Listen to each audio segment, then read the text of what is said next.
si fiican ugu shaqaystay. Deegaano ka badan geelan aan loo waarsamaya halka loo soo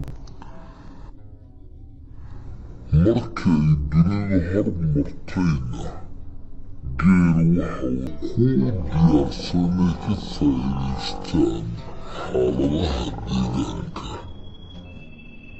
Waxay leeyihiin laba baar oo indhaha dhabartooda ah.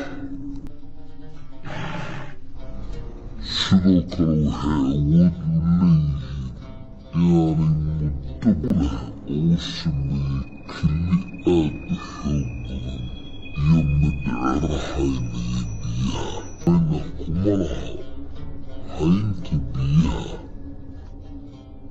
Ujeedadiisu waa inuu tilmaamo ratiga baarqabka ah waa mid xoog leh iyo awrta kale. Waxayna guusha ku gaaraan siyaabo ay la socota doobada.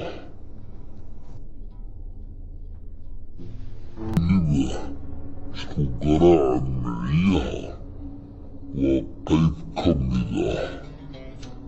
Dagaalkuna waa mid ku qotoma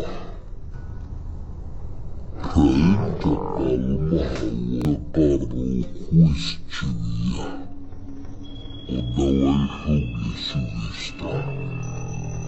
Waxa uu noqday mid aad u kora isla markaana xoog u bata. Intii ugu dambaysay ee la xisaabay waxay ahayd 300,000 oo neef oo geela. Mid kasta waa mid xoog u labanlaabma korriimadooda.